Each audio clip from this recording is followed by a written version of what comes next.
Salut les internautatrices et salut les internautateurs, on se retrouve en direct sur le salon de Cannes 2015 et à mes côtés j'ai deux personnages absolument réjouissants. Pour vous présenter cette micro-émission, parce que là on est là pour blablater sur le festival de Cannes, parce que d'habitude on présente plein de jeux et là on présente des gens. Et alors parmi ces gens, on va vous présenter Helvetia Games. Alors dans Helvetia, il y a déjà un indice sur la provenance. C'est ça. Vous étiez déjà venu présenter vos jeux à la Trick Track TV.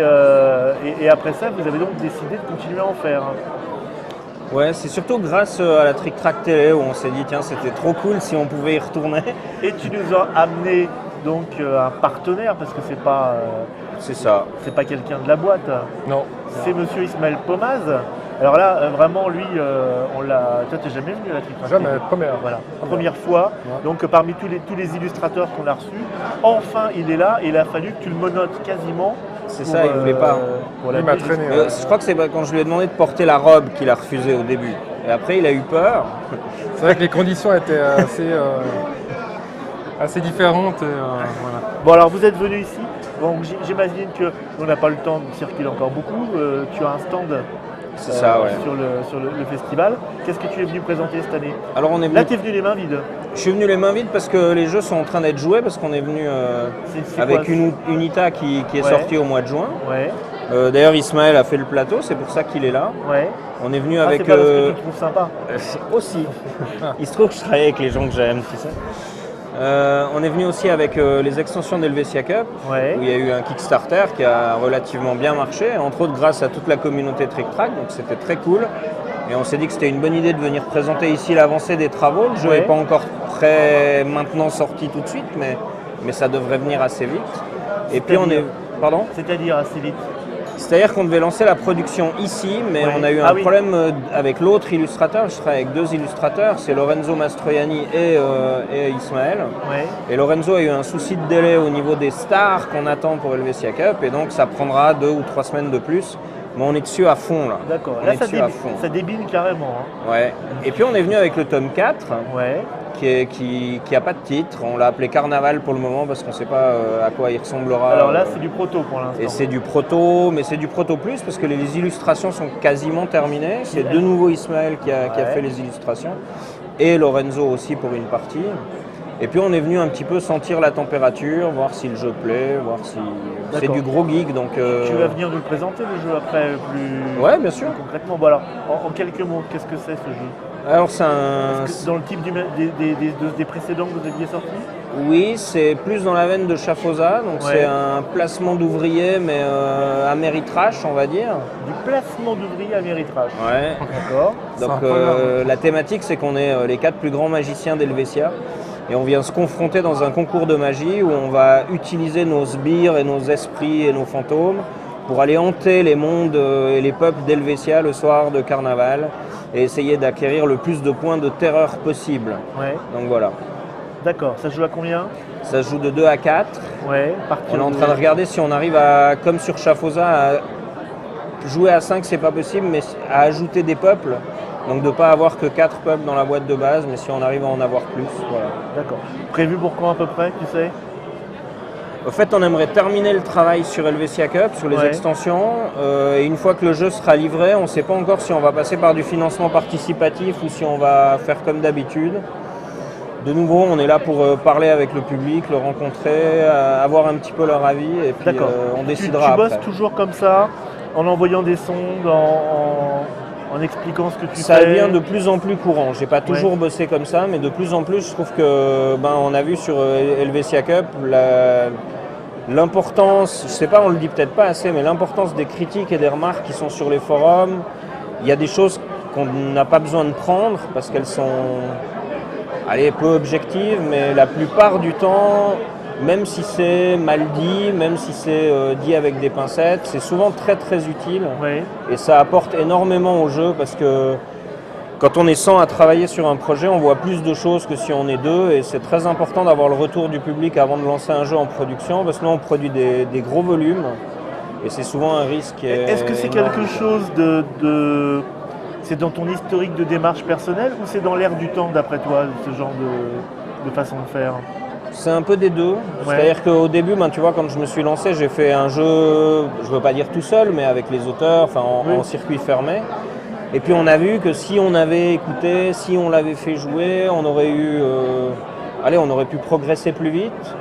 Et puis donc maintenant c'est mon 4e jeu, alors j'ai envie d'apprendre des erreurs passées. Et puis apprendre des erreurs passées, c'est aussi écouter les gens qui y jouent. Et... Là je vais me faire l'avocat du diable, mais il y a un certain nombre de gens aussi actuellement qui disent les présentations de jeux trop longtemps à l'avance, le buzz, qui prennent ça pour du marketing commercial.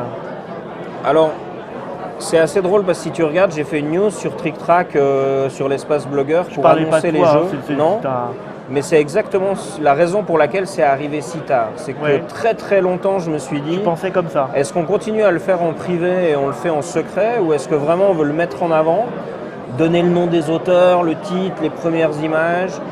Et moi... Bon, ça c'est une question de caractère, mais moi j'aime bien quand le produit, on en parle, on puisse aller le voir, on puisse aller le toucher, on puisse aller l'acheter, l'essayer, enfin tout ça. J'ai vraiment de la peine avec ce concept de je vous annonce un jeu qui sortira pour SN ou l'année prochaine. Par contre, la démarche d'avoir des gens qui sont d'accord d'essayer le proto, ça ne concerne pas tout le monde, ça ne concerne pas les familles. Je sais que parmi les gens, le public français, il y a des fans d'Helvetia Games, ceux-là on les retrouve sur les salons, ceux-là ils sont tout contents d'essayer les jeux. Et souvent, ils ont un avis qui nous apporte beaucoup, donc on aime bien faire ça et je ne prends pas ça pour du marketing. Voilà. D'accord. Le jeu en Suisse? Ça bouge beaucoup. C'est vrai? Ça bouge beaucoup parce que c'est 3 régions, c'est 3 langues, c'est beaucoup de distributeurs, mais finalement peu de jeux distribués. Enfin, on a les grandes marques, mais il y a beaucoup de jeux coup de cœur qui passent jamais les frontières. Tu sais que passer la frontière, c'est très compliqué, ça coûte cher. Oui, vu avec les nouvelles lois, c'est de plus en plus compliqué d'ailleurs de passer les frontières. C'est de plus en plus compliqué, c'est de plus en plus cher. Mais par contre, le public suisse, il mérite d'être considéré. Parce que même s'il représente peut-être beaucoup moins que la France, ou etc., c'est un gros public de joueurs. Et on n'a pas le droit de les empêcher de découvrir les bons jeux qui sortent. Et là, il y a aussi un gros travail. Et je ne suis pas le seul acteur, qu'on soit bien d'accord, mais il y a un gros travail pour essayer de rendre tout ça possible et pour essayer d'éviter d'avoir un marché suisse qui fait partie du marché français, mais plus de voir un marché suisse évoluer et exister avec une Swiss Touch, si tu veux. Ouais, la Swiss Touch, ouais. Alors voilà, on a aussi il y a des éditeurs suisses qui sont très importants et aussi travaillent à faire que le jeu en Suisse soit visible, connu, disponible. Et pour moi, c'est une priorité. D'accord. Bon, Ismaël, toi, tu n'es pas suisse. Si, je suis suisse. Tu es suisse? Ouais. Je ne savais même pas. J'habite en Suisse. Ah oui, aussi. Ouais. D'accord. D'où le rapport. Alors, donc toi, pas dans le même c'est pas du tout parce qu'il dessine bien. C'est parce qu'il habite à côté de chez moi. Non, c'est parce qu'il participe à la Swiss Touch aussi. Mais donc. bien sûr. Exactement, ouais. D'accord. Exactement. Et toi, donc, par contre, tu ne travailles pas que avec Helvetia Games. Oui. Où est-ce qu'on a pu te voir déjà? Raconte-nous. Moi, mon histoire, elle a commencé ici, à Cannes, il y a 3 ans. J'ai rencontré... Seulement? Ouais. J'ai rencontré Christophe Bollinger. Ouais. Et, Ludicali. Voilà, Ludicali. Et puis, le contact a passé assez vite. Ouais. Il aime bien les comics books, moi aussi. Oui. Et puis, voilà, on est parti sur Archipelago. Tu fais de la moto, du surf? Je fais pas de surf, mais je fais de la moto, ouais. Moi, je peux prendre la partie surf. Et puis, c'est une histoire qui a commencé là et qui continue. On a fait des extensions d'Archipelago. J'ai participé à Dungeon Twister Cart. Ouais. Et ça a vraiment commencé il y a 3 ans ou la deuxième. Ouais, il y a 3 ans, ouais. 3 ans. D'accord. Et ensuite, tu es revenu. Et après, j'ai fait Nosferatu. Ouais. Chez Grosso Modo. Ouais. Et puis j'ai participé au plateau de Unita. Ouais. Et qui puis est une merveille. au 4e, le 4e qui va sortir bientôt. Et ça a l'air d'avoir plu. Ouais, apparemment, ouais. Bon. Il y a d'autres projets, non Ouais. Ici, on peut voir Baroni chez Matago. Ah oui, exact. Dis donc, j'allais la zapper boîte, ça. Oui. C'est lui. D'accord. Là, qui est un jeu de Marc-André, Marc-André, et ouais. que je conseille beaucoup. ouais, puis là, il est pas sorti à Cannes, mais on peut jouer. Il y a 4 tables, je crois. Ouais. Moi j'ai eu l'occasion, j'ai eu un privilège on va dire de journaliste du milieu. On m'a confié un proto et j'ai pu aller jouer chez moi avec le proto. Il y a un petit côté splendor, c'est-à-dire c'est très épuré, très sobre, presque abstrait. Et pareil, un gameplay très très chouette. Enfin, moi c'est un coup de cœur. Cool. Mais j'ai joué sur un proto où il n'y avait pas encore tes dessins. D'accord, ouais. Alors ça devait être très sommaire, quoi. Mais je suis content de le voir, même si c'est encore un proto qui est bien. Ouais, il y a tout qui est là, donc ça fait plaisir de l'avoir dans les mains. Et puis j'ai aussi un petit jeu qui va aussi sortir ces prochains mois chez Ilopelli qui s'appelle Wiki Challenge. Ouais. C'est un jeu dès l'âge de 8 ans, un jeu de cartes vraiment bien fait, quoi. Et ça fait plaisir de voir ça, quoi. Bon, avant qu'on se quitte, vous venez à Cannes, bon, parce que c'est sympa. Professionnellement, qu'est-ce que vous attendez d'un salon comme ça? C'est une opération de communication, Ouais. c'est la rencontre avec les joueurs. C'est aussi pour, je ne veux pas dire qu'on est des vrais étrangers, mais presque.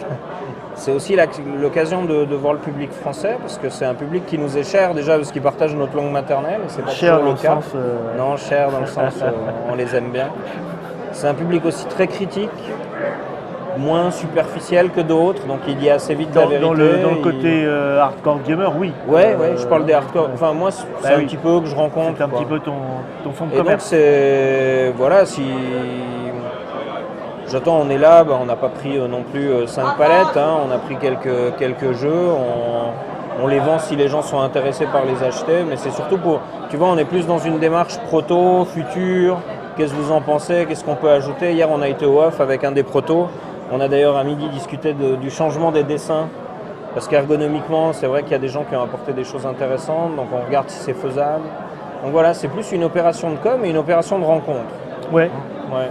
Oui, j'ai l'impression que ça bouge beaucoup et qu'on est encore un secteur où les gens peuvent se rencontrer facilement. Quelle que soit leur stature ou leur. C'est important de ne pas perdre. Je suis pas sûr que ça dure encore des années, mais on est encore dedans. Toute l'année, on communique souvent par Skype, par téléphone, et puis on profite quand même, un illustrateur profite aussi de découvrir un peu les gens en vrai, continuer les amitiés, boire des bières, discuter de tout et de rien, des jeux bien évidemment, mais voilà. Et bon, moi, quand on m'a dit que si on venait, on pouvait passer à la Trick Track TV avec Monsieur Mops, voilà. Alors, j'ai pris 12 mètres, j'étais à 2 doigts de prendre 24. Parce qu'à chaque fois que tu es venu, j'étais pas là. Non. Ou alors j'étais occupé et je pouvais pas faire les Trick Track TV. J'étais triste. On se rattrape. Mais après, c'était bien avec si tu es sage, tu auras Monsieur Guillaume la prochaine fois. Ah ouais, nickel. Le stagiaire. le gars à l'essai. Ah ouais. Bon, écoutez, merci à vous d'être venus, c'était très sympathique. Merci à toi. Nous, on se retrouve bientôt pour une de ces prochaines Trick Track TV live sur le direct de Cannes. Un peu dans le brouhaha, un peu dans les cris, mais c'est pas mal non plus. Ouais. Merci. Ciao, à bientôt. Tu parles bien.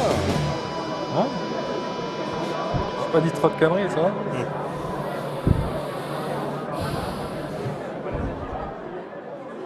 Ça, c'est les gens qui chattent.